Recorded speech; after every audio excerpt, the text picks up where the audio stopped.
It has been a while since I have been able to say this. But hello, everyone. My name is Colin Winters, and I'm the host of the Panthers Place. And today we are going over the Carolina Panthers' victory against the Atlanta Falcons. Oh my God, the football gods have listened to my prayers and have brought me a division victory. I do not care that we are only now 2-12. We won, and I am happy about it. But it was quite an ugly game, and we did learn a few things about what we can be optimistic about next season and also why we still suck this season. First off, I just want to say once again, I say this almost every video now, Ajira Evero, you are my guardian angel and I love you. Your defense plays lights out all the time. I understand that this was just the Falcons, but almost every game, I feel like there is a chance. There is a slinky, a little bit of a chance if we are able to play good defensive football, which you almost always make happen. And that is absolutely wonderful. The Panthers defense played lights out.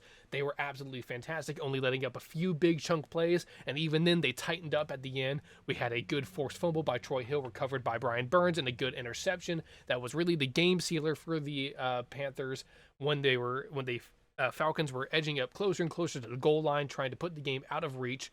We were able to see Xavier Woods get the interception against Desmond Ridder that eventually led to the game-winning drive and the game-winning field goal. Now, I know this game was only 7-9. We didn't see a fucking touchdown from the Carolina Panthers at all, but still, we got the victory, and we didn't see that bad of a play from the, main core of offensive guys, but we did still see play calling struggle. When it comes to Bryce Young, he had a pretty good game. He had 18 for 24 for 167, and he did have a fumble lost, but he did recover his own fumble off of that. Chuba Hubbard was really the man to praise here, though, when it came to the offense. 2 carries for 87 yards. And I'm pretty sure if I check real quick, yeah, he was also a great guy in the passing game, catching 2 for 16 at very crucial times. I also want to sing the praises of Amir Smith-Marset, used in a gadget role similar to how we used Laviska Shenault before he got injured. He had 4 carries for 31 yards, as well as a really good catch near the end, just to, make sure that the ball wasn't intercepted. When it came to the offense, this game was a story of ups and downs. Of course, no touchdowns on the day. That's pretty bad. And we had one really bad drop by Adam Thielen when it was right on the edge of the end zone. It would have been a touchdown, would have put the game in our favor and less stressful overall. He ended up dropping that, but otherwise, still, we were able to get a field goal off of that. Can't really complain too much. This game was just a slugfest between two very bad and mediocre teams.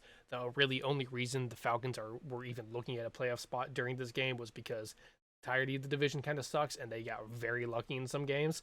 So in reality, the entire NFC South really does just kind of stink, and we just ended up getting the better of a division rival this game. J.C. Horn was all over the field as well, just going back to defense. He was all over the field. Frankie Louvu was there. Nick Thurman as well. Great on the defensive line today. We, of course, had Xavier Woods with the interception, and we didn't get any sacks, but we did get a lot of pressure on Desmond Ridder, which caused him to throw away a lot of balls, which was a very good thing. When it came to the special teams, I also want to say good job from Sam Franklin Jr., great special teams guy, as you know, and the one dude who has that crazy pick 6 against the Falcons all those weeks back.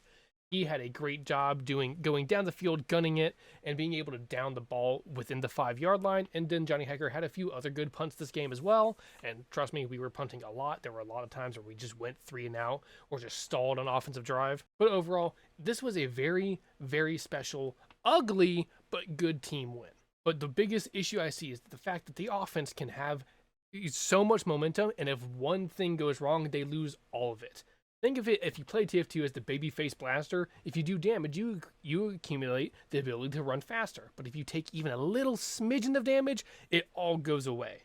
So with that, we saw the fact that the start of this game, our first offensive play, was a 22-yard by Chuba Hubbard. After that, we did nothing. Then the start of the second half, 21-yarder by Chuba Hubbard. We did nothing.